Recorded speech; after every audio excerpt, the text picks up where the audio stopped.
Тъй.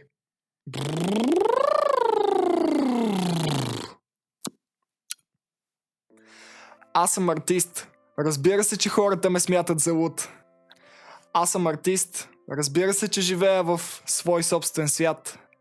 Аз съм артист. И разбира се, че до болка познавам поговорката "музикант къща не храни". Но въпреки всички тези неща, аз имам мечта. И тя е да бъда фактор на промяна с музиката си в животите на хората. И докато не докосна милиони сърца, това няма да се промени. Аз съм Чилмал и добре дошли в новата поредица "Музика зад кулисите". Ако косата ми много се променя по време на видеото, да знаете, тя си има собствено мнение и настроение. Тук ще научите неща за музиката, независимите и зависимите артисти, които не се споделят с вас в социалните мрежи, така да се каже, информация от кухнята. Темите, по които ще говоря, са изцяло съобразени с вашия интерес и това какво вие искате да получите. Затова нека да ми пишете и да оставяте коментари и обратна връзка за това какво искате да виждате и да чувате за в бъдеще. Неща от типа на тайни, предизвикателства, минуси, плюсове в кариерата на един независим артист и какви са препятствията, с които се сблъсква, а именно за това ще говорим и днес.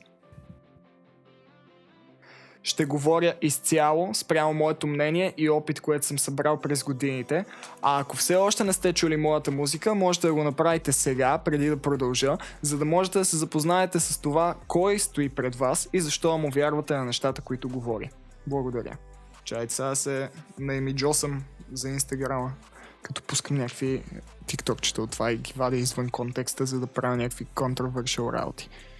Така, нека да започваме, защото трябва да говоря много бързо, трябва да ви задържа вниманието, защото attention span ви е под 2 секунди и по някакъв начин трябва да бъда по-интересен, да си бутам микрофона, да се правя на... Първото предизвикателство пред един зависим или независим артист, не казвам от какво, е подкрепата от неговата фен база, от неговите приятели, от неговото семейство, хората, които са около него. Всъщност, артистите сме доста чувствителни личности и въпреки, че не го показваме и се опитваме по всякакъв начин да казваме, че ние го правим заради себе си и че не ни интересува от мнението на околните, това далеч не е точно по този начин. И следващия път, когато ваш приятел иска мнение по дадена тема, която е свързана с някакъв тип креативност, моля ви, бъдете внимателни с това, което давате като обратна връзка. Нека наистина бъде градивна, защото можете много лесно да отрежете неговите криле. В крайна сметка творчеството е нещо, което се създава от хора за хора. Цялата идея на творчеството е да бъде консумирано и да се любуваме на едни творения, които са повлияни от нещо по-висше от нас. Много често хората в нашия близък кръг не ни разбират. И това е абсолютно нормално, защото когато ти искаш да създадеш нова тенденция, когато имаш креативен поглед на света, не се примиряваш прямо установените норми и искаш да надскачаш граници постоянно, е абсолютно нормално хората да не те разбират. Най-честите изрази, които чувам в тази посока са: кратко прекъсване. Знам, че ви е толкова интересно видеото, че направо не можете да си седите на задниците и подскачате в стаята. Но абонирането и споделянето е абсолютно безплатно и означава изключително много за мен. Така че направете го долу на моя канал и на музикалния ми канал също. Thank you, guys! Защо си се хванал с това? Абе, как ще промениш културата? Не виждаш ли, че всичко е загубено? Що не вземеш да се хванеш с чалгата, защото то е ясно, че там ще ти провърви по някакъв начин? Къде си тръгнал да променяш някакви работи? Те хората не са готови за промяна. Разбира се. Следващия път, когато някой от вас ми каже такова нещо, нека се сети за това видео. Хората са като стадо.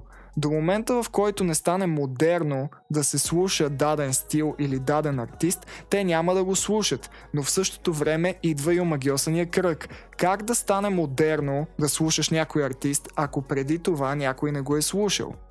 И това е насочено за артистите.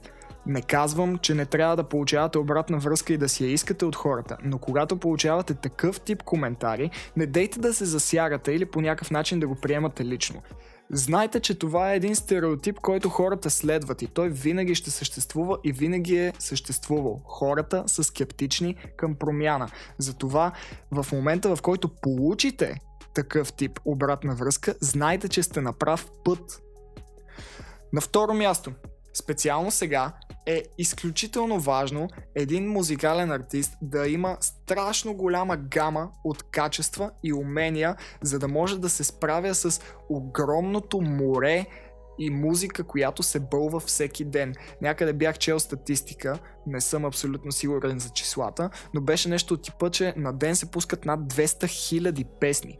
Тоест аз, за да оцелея в един такъв огромен пазар, в който конкуренцията е много силна, трябва да мога да правя изключително много неща, извън това да бъда много добър музикант и наистина да имам някакви дарби, заложби, които да развивам.